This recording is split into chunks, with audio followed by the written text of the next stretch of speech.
Hi, I'm Dr. Sharon Grossman, psychologist and coach, helping healthcare professionals become medical mind ninjas during this health crisis. And today we're going to talk about how to deal with fear. Now, you might notice that you're getting caught up in especially the fear of the unknown. And when we have this fear, we ask ourselves a lot of these what if questions. So some of the questions I've heard my clients talk about are, what if we become like Italy? What if I get sick? What if I endanger my family? What if I don't have work? Or if I have no income? What if I have to close my private practice? So these are all real fears and real situations that people are dealing with. And so we're going to talk today about how to deal with that. What happens when we have a situation like we're facing right now is that we feel like we lack control. Not only do we not know what to do, we don't know how long this is going to last. But the thing is, and this is what might be helpful for you to consider, is that worrying doesn't necessarily give you more control. So let's talk about actual helpful tips of what you can do given this situation. So tip number one is you have to learn to accept rather than resist what is. Recognize the truth of your situation and try to make peace with it. Now, I know that's easier said than done, but hear me out. I've got some other tips and maybe it'll all come together for you. The second thing is that when we are in a feared state, if we're asking those what if questions, we're often focused on the most negative things that could happen, but we don't really ask ourselves, what if good things might happen? So consider some good things that might happen as a result of this current situation.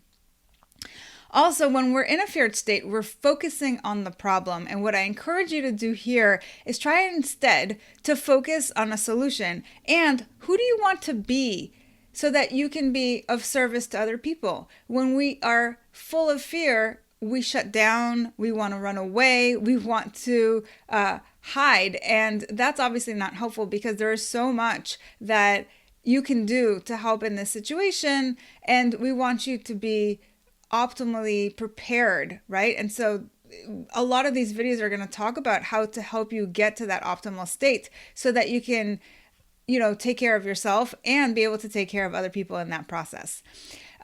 When you are in that grounded and centered place, you can focus on problem solving and on planning. So for example, if you're a business owner and one of the things you're worried about is your income, you might have a private practice and all of your patients have now gone away because you can't have the traditional face-to-face interactions with them. Well, you got to get creative. And so one of the things you can do is reach out to all of your clientele and let them know that you are providing services through other means, like perhaps Zoom or by phone. Use telemedicine to your advantage and let them know you still care about them, that you're thinking about them, and that you are open for business. So try to engage with your patients so that you can continue to have income during this time. They still need you. Don't forget that. Now, remember another thing is that you are not your thoughts, but you can control your thoughts if you're mindful by deciding to let go of any thoughts that you have that might be unhelpful. So that is something that I think is very empowering. Asking yourself, what is the thing that I'm thinking about? What am I focusing my mind on? Is this helpful? And if not, deciding to just let it go.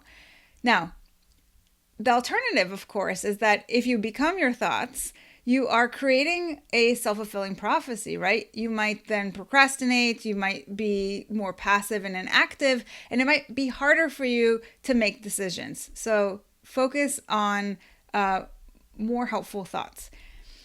Now, certainly a lot of the current situation right now is bringing up a lot of uncertainty, as we've said. And what you want to do is you want to find ways to tolerate the uncertainty without obsessively checking the media, without obsessively checking about where the stock market is right now. Remember, things are going to bounce back, and so will you. It's just going to take a little bit of time. And finally, reflect on past fearful situations that you've endured and recall that you might have had very similar responses, a lot of those what if questions, a lot of dread and panic, but you've survived. And so what lessons can you glean from those past experiences, right? And secondly, if you really want to Keep your sanity. Don't let your fear engulf you. Focus on what you can do and what you have control over. So I hope this was helpful, and I'll see you in the next video. And if you like this video, you're going to absolutely love the entire mini course that's available for free. So enroll today by going to www.medicalmindninja.com.